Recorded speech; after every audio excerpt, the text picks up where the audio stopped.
आप सभी को राधे राधे, हरे कृष्णा। दोस्तों, कभी कभी हमारे जीवन में ऐसी सिचुएशन आती है जिसका सॉल्यूशन हमें नजर नहीं आता, लेकिन अगर हम ठाकुर जी की सेवा करते हैं, बिहारी जी की शरण में होते हैं, तो बिहारी जी हमें हर सिचुएशन से खुद ही पार लगाते हैं। हर प्रॉब्लम का सॉल्यूशन वह खुद ही निकाल लेते हैं। हमें चिंता करने की कोई आवश्यकता नहीं है। तो चलिए, आज की इस अनोखी और हैरान करने वाली लीला कथा के साथ एक बार फिर आप सभी का स्वागत है विन्नी वॉइस में। ठाकुर जी से जुड़ी अनेक लीला कथाएं मैंने आप लोगों के साथ शेयर की है, लेकिन दोस्तों आज की लीला कथा काफ़ी डिफरेंट है। तो अंत तक वीडियो को ठाकुर जी का ध्यान लगाकर सच्चे मन से अवश्य सुनना। मथुरा 2020 की यह घटना जब पूरा देश कोरोना की चपेट में आ गया था। सभी को पहले से ही अंदेशा था कि कोई भयानक बीमारी जो है इंडिया में फैलने वाली है। उसी दौरान मथुरा की एक हंसती खेलती फैमिली थी, जिसमें वसुंधरा जी, उनके पति और उनके 2 बच्चे बड़े ही आराम से ठाकुर जी की सेवा में अपना जीवन बिता रहे थे।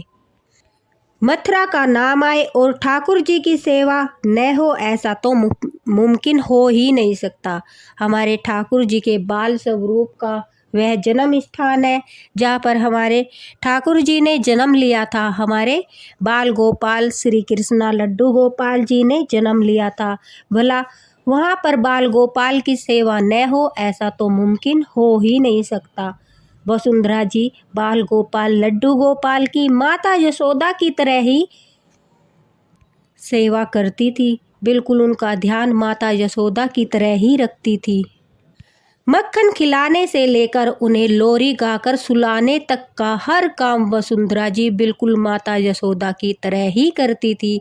वहाँ के लोग उन्हें माता यशोदा कहकर ही पुकारते थे। वह कहते थे, देखो लल्ला का बिल्कुल माता यशोदा की तरह ही ध्यान रखती है। वसुंधरा जी बाल गोपाल से कितना प्रेम करती है।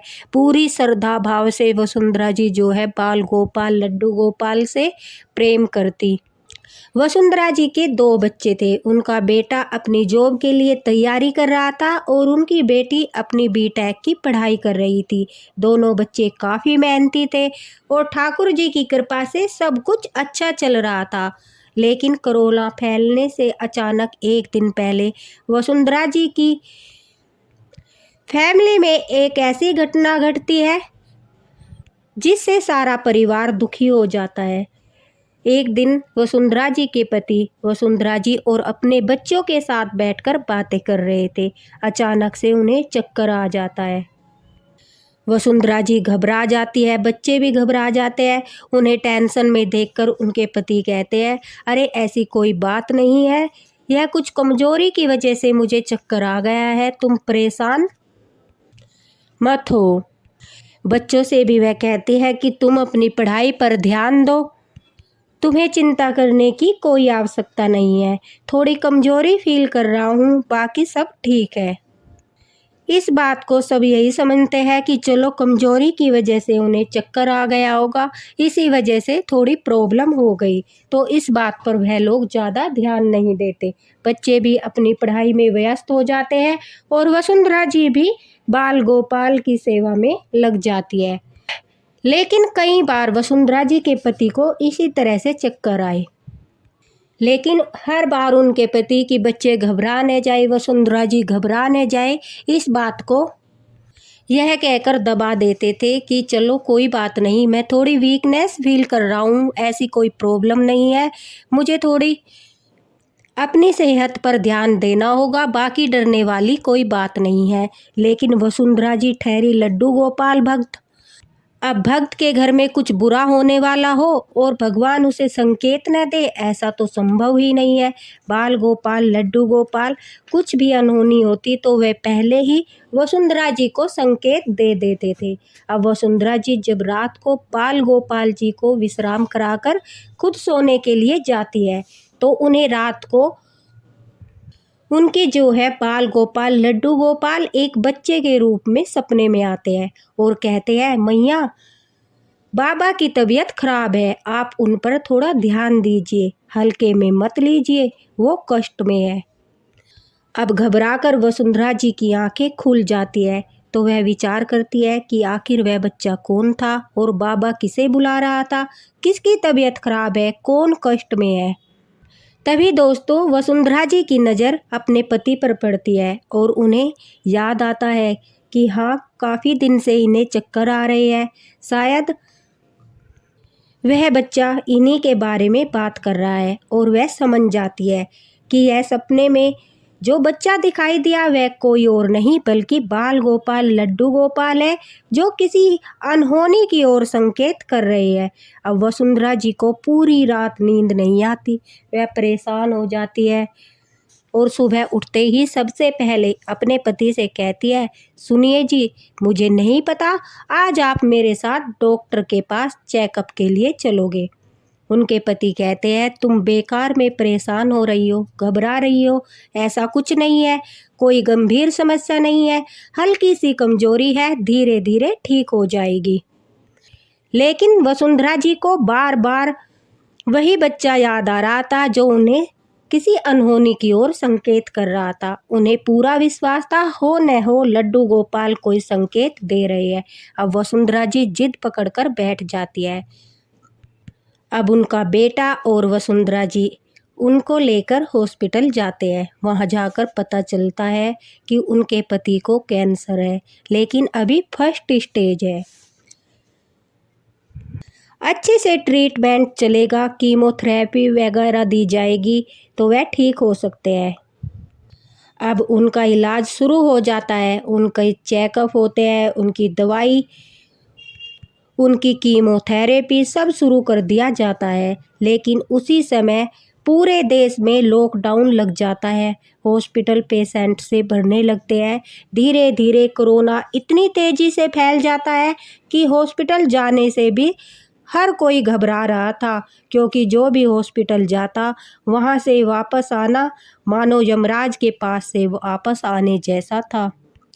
अब ऐसे में वसुंधरा जी अपने पति को हॉस्पिटल में एडमिट नहीं रख सकती थी। वह घर पर ही उनका अच्छे से ध्यान रखेगी और चेकअप कराने के लिए हॉस्पिटल समय समय पर आते रहेंगे, कीमोथेरेपी भी दिलाते रहेंगे। यह सोचकर वह अपने हस्बैंड को घर ले जाते हैं। लेकिन कोरोना इतना फैल चुका था कि लॉकडाउन की वजह से हॉस्पिटल जाने में भी प्रॉब्लम हो रही थी। दिन प्रतिदिन उनकी तबीयत अचानक बिगड़ने लगी। सभी लोग काफ़ी परेशान थे। जैसे तैसे करके वह हॉस्पिटल पहुँचे। वहाँ पर न तो बेड खाली थे और न ही डॉक्टर खाली थे, सभी डॉक्टर बिजी थे।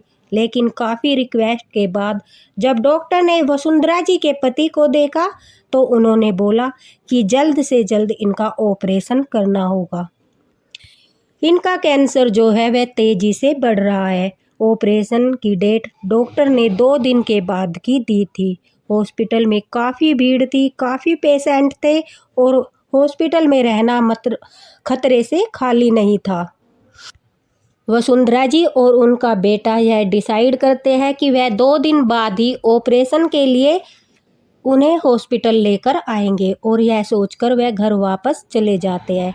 घर जाकर सभी घबराए हुए थे और रो रहे थे कि पता नहीं अब क्या होगा। उसी समय बांके बिहारी मंदिर में सोशल डिस्टेंस को ध्यान में रखते हुए दर्शन के लिए जाने दिया जाता था। मंदिर के पट अभी बंद नहीं हुए थे, लेकिन कोरोना इतनी तेज़ी से बढ़ रहा था कि मंदिर के पट बंद होने का भी ऑर्डर आने ही वाला था। वसुंधरा जी ने सोचा कि मैं किसी न किसी तरह एक बार, सिर्फ एक बार बिहारी जी के दर्शन के लिए चली जाती हूँ। उनका बिहारी जी में पूरा श्रद्धा और विश्वास था, लेकिन उनका जाना पॉसिबल नहीं हो सका। अब वह बाल गोपाल के सामने थक हार कर बैठ जाती है और प्रार्थना करने लगती है कि हमारी मदद कीजिए। वह कहती है, हे बाल गोपाल, मैंने आज तक तुमसे कभी कुछ नहीं मांगा, लेकिन आज मैं अपने सुहाग के लिए तुमसे प्रार्थना करती हूँ। मुझे सदा सुहागन का आशीर्वाद दीजिए। और यह कहकर रोने लगती है। भला अपनी मैया की आंखों में इस तरह बाल गोपाल आंसू कैसे देख सकते थे। बाल गोपाल का दिल भी पिघल गया। ठाकुर जी की आंखों में भी आंसू आ गए। अचानक से बाल गोपाल के सामने रखा भोग जिसमें लड्डू चढ़े हुए थे, उनमें से एक लड्डू प्लेट से नीचे गिर जाता है। वसुंधरा जी उसे बाल गोपाल जी का प्रसाद समझकर अपने माथे से लगाती है और अपने पति को जो है थोड़ा सा प्रसाद खिलाती है। उनकी तबीयत काफ़ी ख़राब थी, कंडीशन काफ़ी ख़राब थी, इसलिए वह प्रसाद पूरा तो नहीं खा पाते, लेकिन थोड़ा सा प्रसाद वह बाल गोपाल जी के भोग का मान रखने के लिए, अपनी पत्नी के विश्वास और श्रद्धा का मान रखने के लिए थोड़ा सा जो है प्रसाद खा लेते हैं। तभी उनका बेटा वसुंधरा जी उन्हें लेकर ऑपरेशन के लिए हॉस्पिटल जो है पहुंच जाते हैं। दोस्तों, ऑपरेशन करने के बाद जैसे ही डॉक्टर बाहर आते हैं तो डॉक्टर काफ़ी घबराए हुए थे।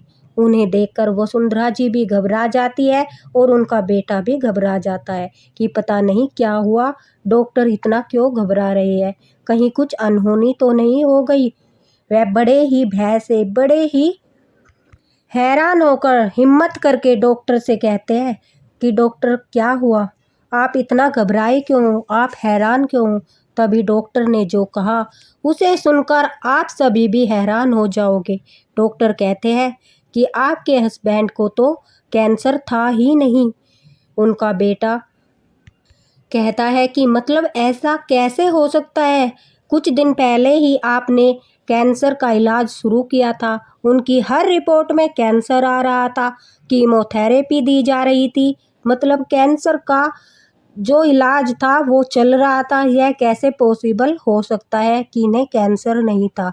डॉक्टर कहते हैं you are absolutely right, but हमने जब ऑपरेशन किया तो एक छोटी सी ब्लड की जो थी गांठ थी, जो हमने निकाल दिया है, बाकी कैंसर तो था ही नहीं। हमें भी कुछ समझ नहीं आ रहा यह कैसे पॉसिबल हो सकता है। सभी लोग हैरान थे। वसुंधरा जी मुस्कुरा रही थी। उन्हें प्रसाद वाली बात याद आई और वह बोली कि यह सब ठाकुर जी की कृपा है। जो काम कीमोथेरेपी, डॉक्टर, मेडिसिन नहीं कर पाई, ठाकुर जी के एक चुटकी प्रसाद ने कर दिखाया और सभी ठाकुर जी का कोटि कोटि धन्यवाद कर रहे थे। यह घटना खुद वसुंधरा जी ने फेसबुक पर हमारे साथ शेयर की है।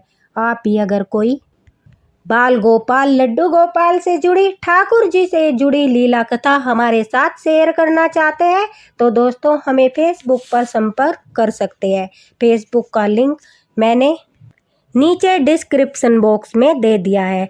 देखा भक्तों, बाल गोपाल के सामने यमराज जी ने भी हार मान ली और साइंस भी फेल हो गया। एक भक्त की भक्ति, उसकी श्रद्धा और उसका विश्वास जीत गया। खुद डॉक्टर ने भी इस घटना को एक चमत्कार माना। डॉक्टर ने खुद अपने मुंह से वसुंधरा जी को कहा कि हम चमत्कार में विश्वास तो नहीं रखते, लेकिन यह सब हमने खुद अपनी आंखों से देखा है कि जिस पेशेंट का कैंसर का इलाज चल रहा था, अचानक से उसका कैंसर ही गायब हो गया। ऐसा कैसे मुमकिन हो सकता है, यह तो कोई चमत्कार ही है। बाल गोपाल ने साइंस को भी फेल कर दिया। देखा, जब उनकी दृष्टि अपने भक्त पर पड़ती है, उनका भक्त परेशान होता है तो वह अनहोनी को भी बदल देते हैं, भाग्य को भी बदल देते हैं। इसी के साथ बोलिए बाके बिहारी लाल की जय। दोस्तों, वीडियो अगर पसंद आई हो तो इसे लाइक और शेयर जरूर करना, ताकि ठाकुर जी के प्रति श्रद्धा और विश्वास और भी मजबूत हो जाए। इसी के साथ मिलते हैं अगली प्यारी सी लीला कथा में। तब तक के लिए राधे राधे।